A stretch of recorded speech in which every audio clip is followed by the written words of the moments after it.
സഹകരണ ജനാധിപത്യവേദി ഇടുക്കി താലൂക്ക് കമ്മിറ്റിയുടെ നേതൃത്വത്തിൽ കട്ടപ്പനയിൽ സഹകാരി ധർണ നടത്തി. AICC അംഗം അഡ്വക്കേറ്റ് EM അഗസ്തി ഉദ്ഘാടനം ചെയ്തു. സഹകരണ മേഖലയെ തകർക്കുന്ന സംസ്ഥാന സർക്കാരിന്റെ വികലമായ നയങ്ങൾക്കെതിരെയാണ് സഹകരണ ജനാധിപത്യവേദി ഇടുക്കി താലൂക്ക് കമ്മിറ്റിയുടെ നേതൃത്വത്തിൽ കട്ടപ്പന കേരള ബാങ്ക് ശാഖയ്ക്ക് മുൻപിൽ ധർണ സംഘടിപ്പിച്ചത്. സാധാരണക്കാരുടെ ആശ്രയമായിരുന്ന സഹകരണ മേഖല യാതൊരു പ്രയോജനവുമില്ലാത്ത തരത്തിലാക്കിയിരിക്കുകയാണെന്നും സാധാരണക്കാരന് അവന്റെ ആവശ്യങ്ങൾ നിറവേറ്റുവാൻ കഴിയാതെ വിശ്വാസം നഷ്ടപ്പെട്ടിരിക്കുകയാണെന്നും ധർണ ഉദ്ഘാടനം ചെയ്തുകൊണ്ട് AICC അംഗം അഡ്വക്കേറ്റ് EM അഗസ്തി പറഞ്ഞു. UDF അധികാരത്തിലെത്തിയാൽ ജില്ലാ ബാങ്ക് പുനർസ്ഥാപിക്കുമെന്നും EM അഗസ്തി കൂട്ടിച്ചേർത്തു.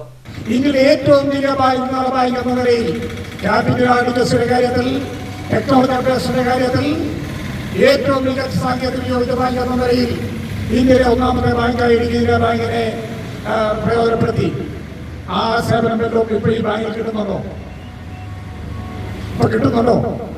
30 ദിവസം വായ്പ ഡിസ്പോസ് ചെയ്യുമായിരുന്നു ഇടുക്കി ജില്ലാ ബാങ്ക്.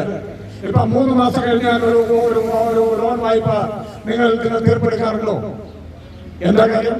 മാനേജറിന്റെ കൈകാര്യസ്ഥതയാണ്. ഭരിക്കാൻ അറിയാത്തവർ ഭരിച്ചാൽ, അല്ലെങ്കിൽ ഭരണത്തിൽ സുതാര്യതയില്ലാത്തവൻ കടനെ കവലയേൽപ്പിക്കാറുണ്ടാകുന്ന ദുരന്തമാണ് കേരളത്തിലെ സഹകരണ മേഖലയ്ക്ക് ഉണ്ടായിക്കൊണ്ടിരിക്കുന്നത്.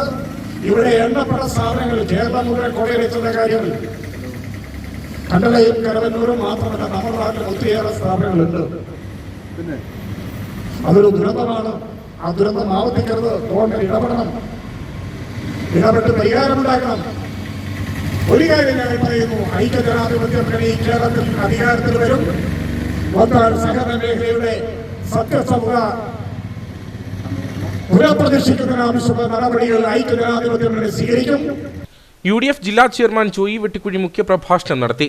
സഹകരണവേദി ജില്ലാ chairman Joy Thomas, marketing society president George Joseph Padavan, Abraham Panthamakkal, Thomas Michael, Joy Anathottam, Siju Chakkumoottil, Prashanth Raju, KA Mathew തുടങ്ങിയവർ സംസാരിച്ചു.